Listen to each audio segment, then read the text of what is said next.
Ninth graders, we are in the home stretch, and there's probably no reason for me to beat around the bush. So let me just remind you that after this week, new instruction is done. So that'll give some of you some time to catch up. And if you are already caught up, then that means this week is it. So if that's where you're at, congratulations. If not, let's work to get caught up. Be ready to go. So no reason to beat around the bush. Here we go. We're going to kick back over to the Ed platform. I know we haven't been there for a while because we've been focusing on writing. So we're going to kick back over to the Ed platform where we have our reading for today. Remember, you're going to find it under your assignments list or your assignments tab. And under the assignments tab, you're going to find a reading called The Leap. Now, again, I always jokingly say this to you all that when we actually read a short story, that you can call it a short story, so that's good. And that's so this one is a short story, so you can call it that. I like this short story because it involves, it got a lot of different drama to it. It involves a circus, a lightning strike, tragedy, love, family decisions and responsibilities. It involves more drama and tragedy, as it were. So there's a lot going on in this short story. One of the things I do want you to think about as you read, and one of the assignments you have is going to talk about theme.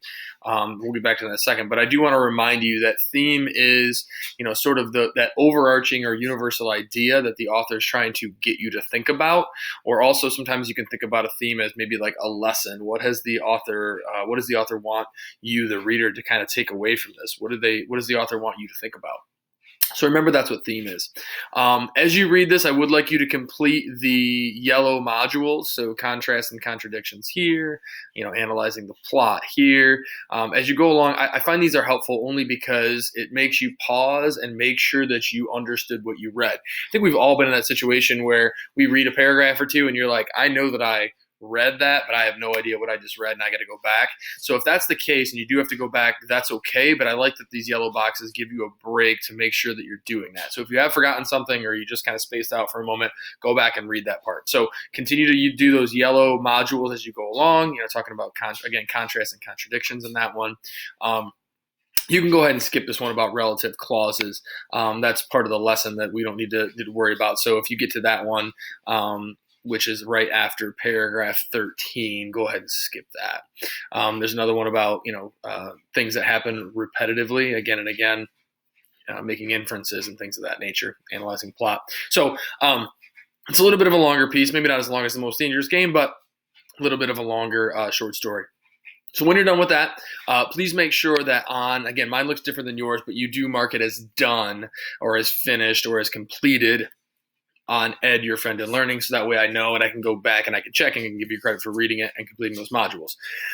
Then I want you to kick over to the Analyze the Text questions for the Leap on Classroom. Now, I know they exist on Ed, but I've said this to you guys before. I trust Google to save your work much more than I trust Ed to save your work. So I just put the exact same questions here, or almost the exact same questions. I think I made one change.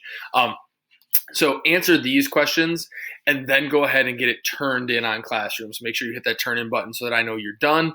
Remember, like we've done before, 4-point responses are on topic. They're analytical. They're based on evidence. You use that evidence to show me what you're talking about.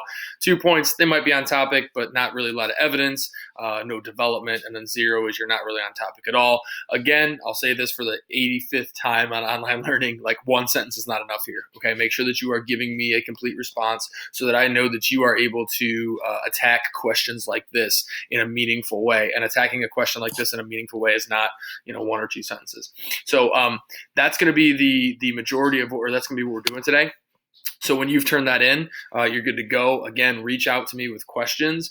If you have not turned in your essay from last week, please make sure that happens. If you haven't finished the Common Lit assignment from yesterday, make sure that happens as well.